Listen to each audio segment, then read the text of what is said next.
Yeah. Yo, yo, yo. Profound thinker.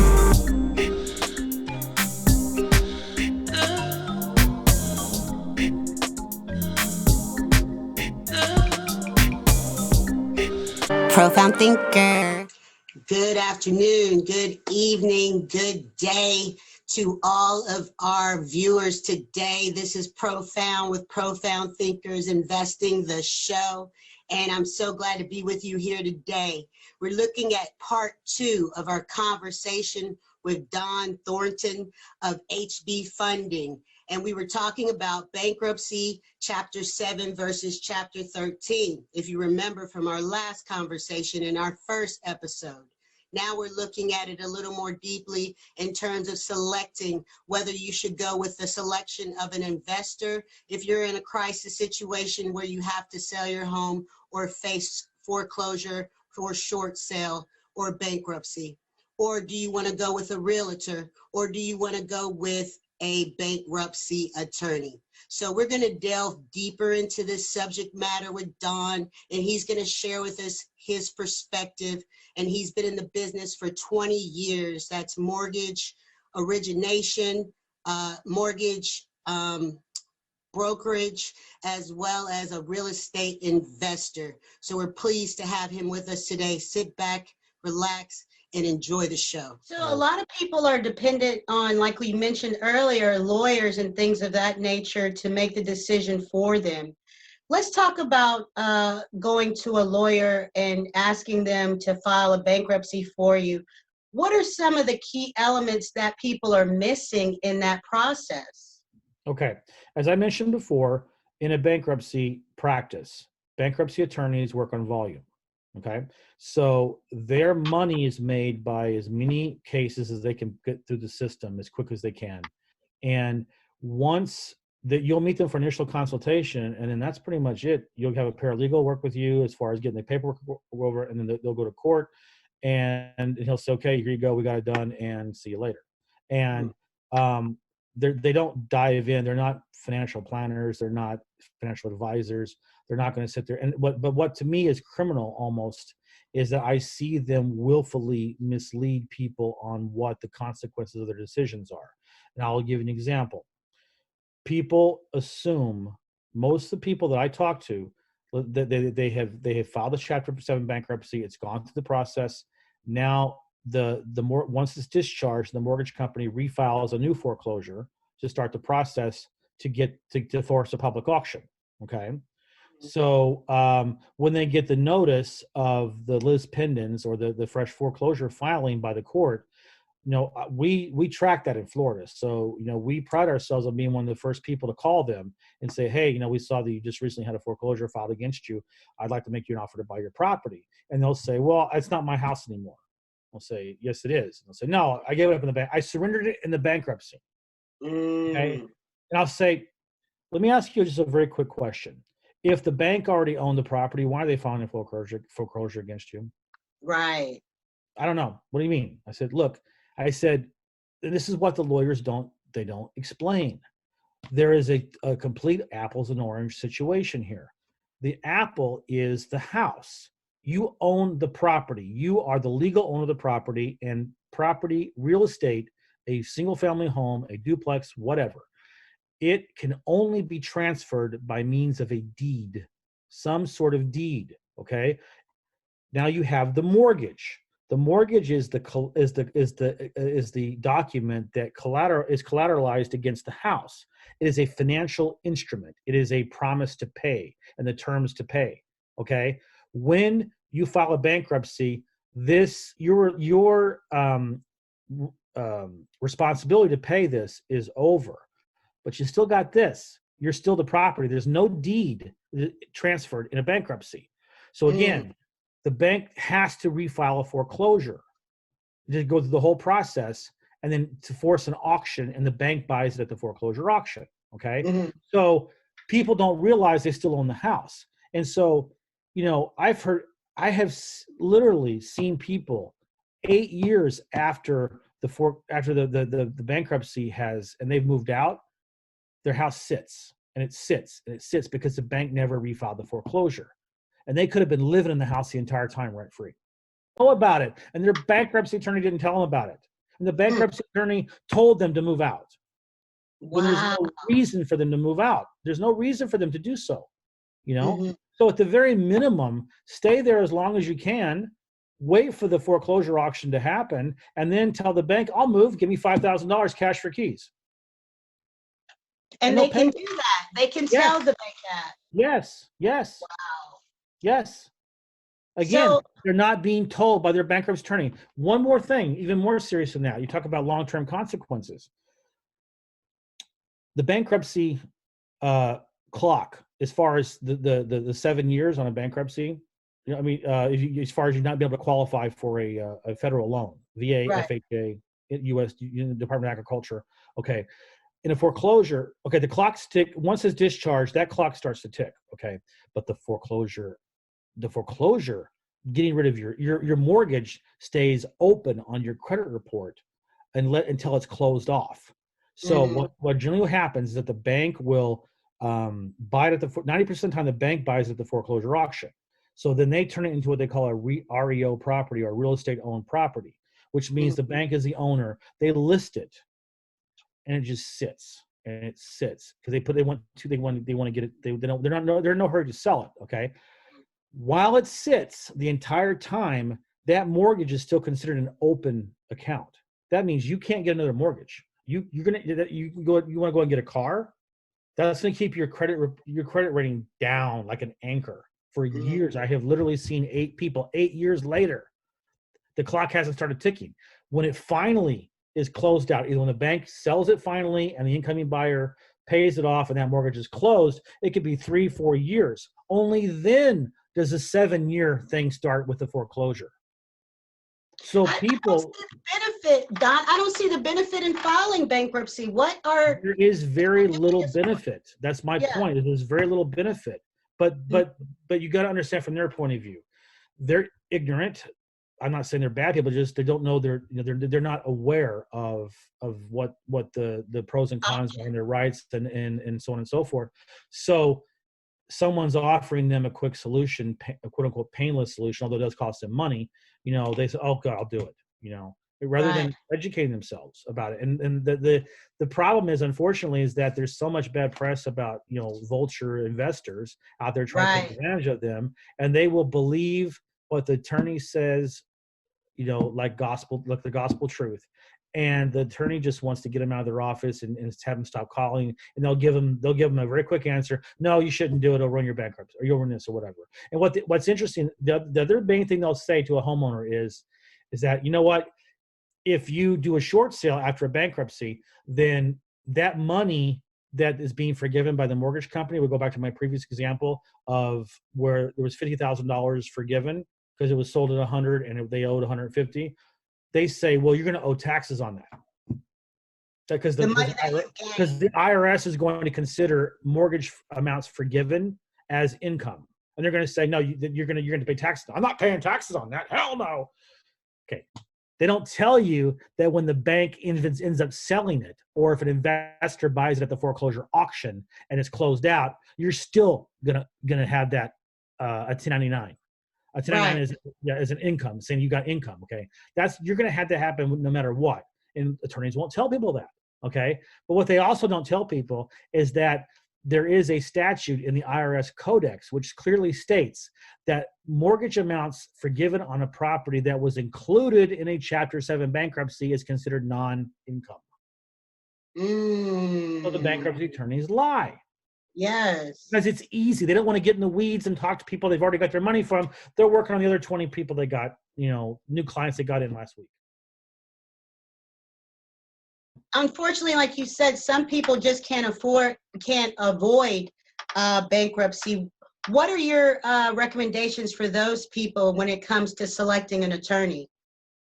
Interview them, research it. I mean, listen to this podcast, find people that are in the industry. In fact, a lot of times a mortgage broker is someone to talk to, even though they're not going to be able to help you to get a mortgage, but they know the ramifications of your credit. They know them better than realtors do. Okay.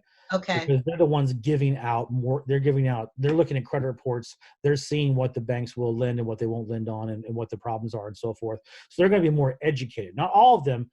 Go for someone who has experience, no less. And honestly, you should not work with anyone who hasn't gone through the financial crisis of in 2006 through 11. If they didn't go through that as in some capacity as a mortgage broker or as an investor, then you shouldn't work with them because they had no experience with that. Those of us with my gray hair, those of us that went through that, we know. Okay, that's all you had was 5 years of these kinds of transactions. So if you didn't know how to do those, then you were gonna starve. So those are the ones to go to. Find those types of people with that kind of experience, and they'll tell you what you should or shouldn't do, or at least open your eyes a little bit to what your options are. And I would just like to say one thing again: if you can handle the mortgage with a short sale, everything else is negotiable. Right. That makes a lot of They're sense all to me. negotiable. Yeah, and by the way, you can't include student loans on your bankruptcy, so those are going to Right. stay with you. So, Exactly. And a lot of people, that's their major debt. Yes. And a lot of people don't know that until they're already deep into the process of bankruptcy. Yes. And Bankruptcy it's is the really only clear. a last resort after you've tried everything. Right. Okay. Exactly. So what I tell people is, look, if you have an opportunity to do a short sale, if you have to file bankruptcy, wait till the day of the auction. Or make sure you squeeze every single possible you can. And then even if you do a bankruptcy at that point, do a short sale after the bankruptcy is discharged. Try again. Hello. I hope all is well and that you're feeling prosperous and you're feeling energized and you're utilizing your energy in the most profound way for your system to function at optimal level. I'm Profound with Profound Thinkers Investing, and we put into concrete form the final products of our brains. So not only do we work with investors and corporations, we work with inventors, we work with some of the greatest minds in the world on a mission to help people to create wealth and to train their mindset to be wealthy. And we're not just speaking of wealth in terms of dollar bills. No, we're far beyond that as a token of wealth. We're speaking of wealth in terms of abundance. And abundance means you have more than enough in any situation to satisfy your needs.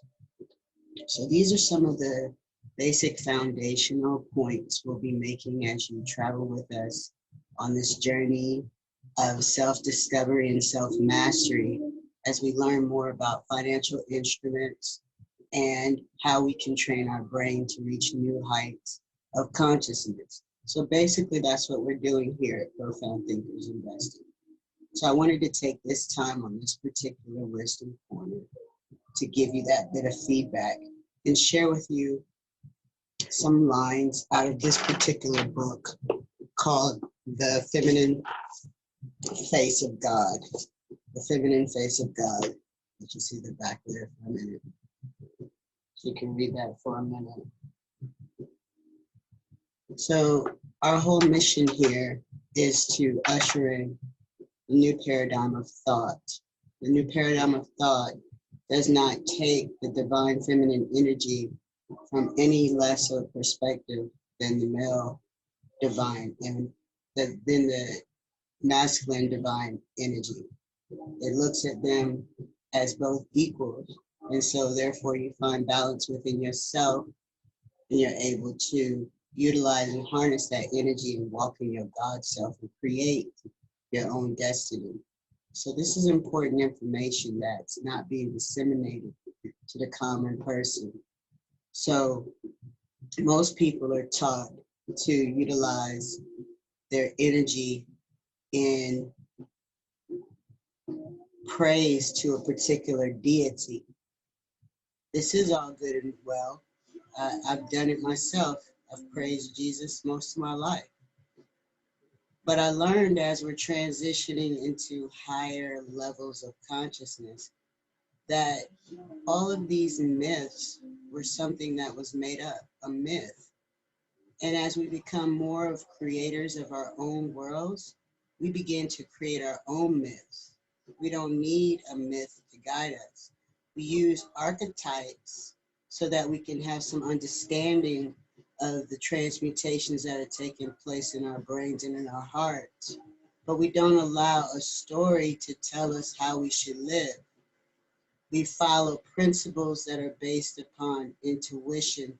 And intuition, when we're in alignment with the universe and in ourselves, our chakras are aligned, our connection with nature is keen, whereas we can hear the wind, we can hear the water, we can understand things from the natural perspective. When those things are functioning within our psyche, then we have a new understanding of how the world moves. This is valuable. This is called alignment. This is called tapping into your third eye, strengthening your pineal gland. This is what this is, the Kundalini rising. So as we see all these different things taking place in history with what the general population sees as what's going on, I don't like to mention the names of things that I don't identify with. So I try to let you all know what I'm talking about without me having to say the word. You know what I mean?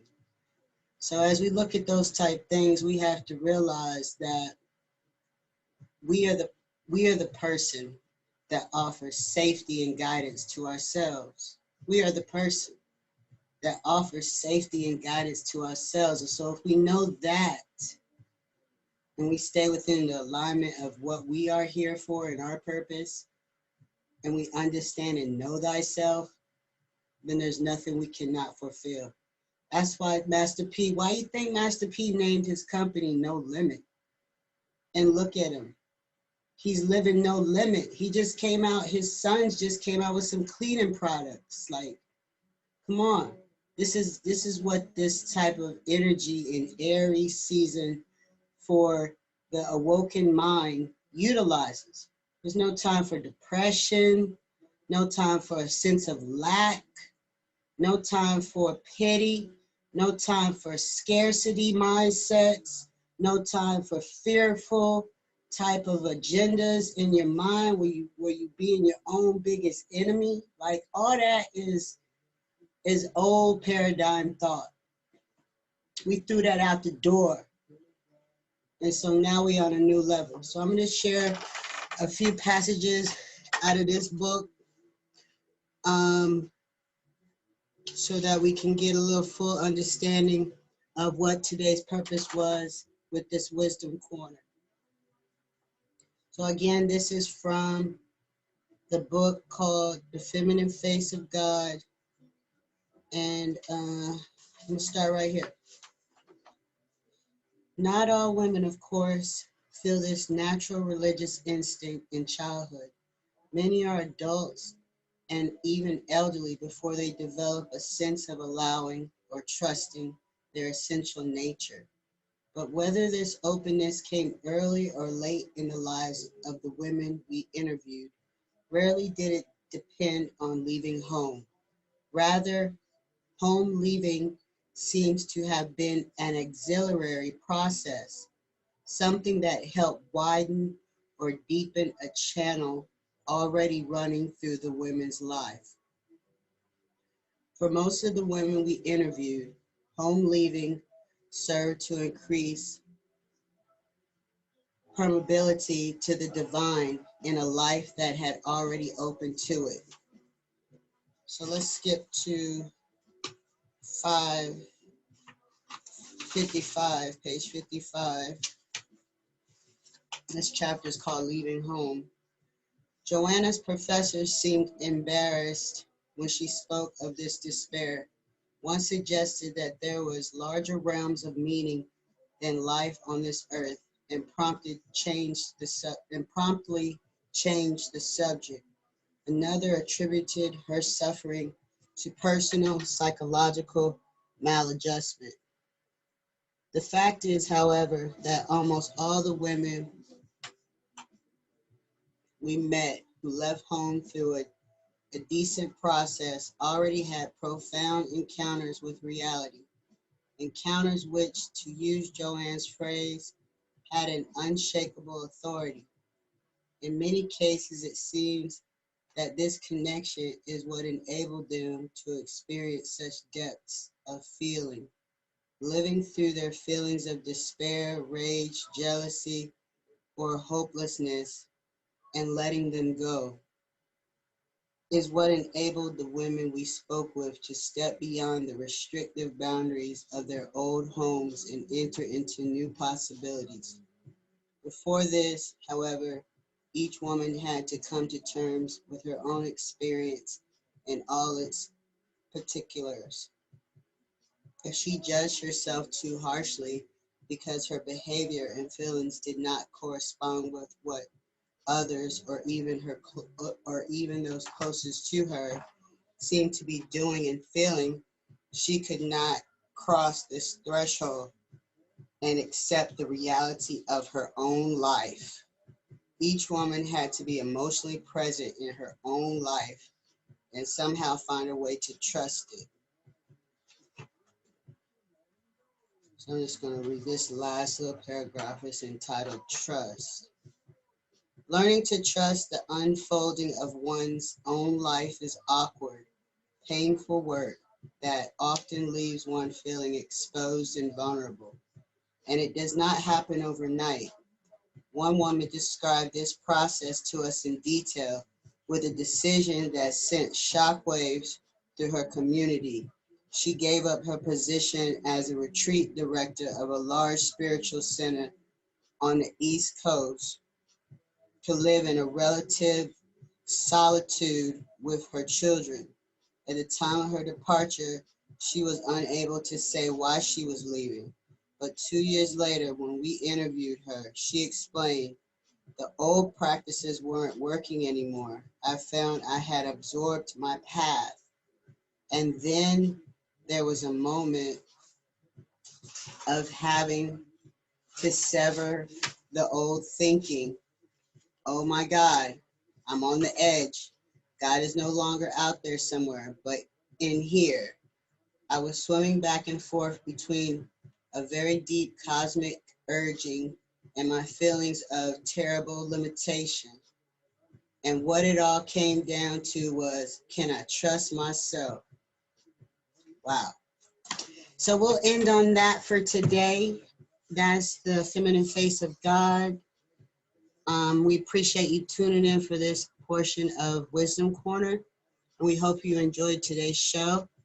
And tune in next week where we come back with some more information to help you grow in your investments and your mindset, because we know that knowledge is not lacking. We just lack the knowledge.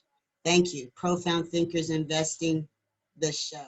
Yeah. Yo. Profound Thinker.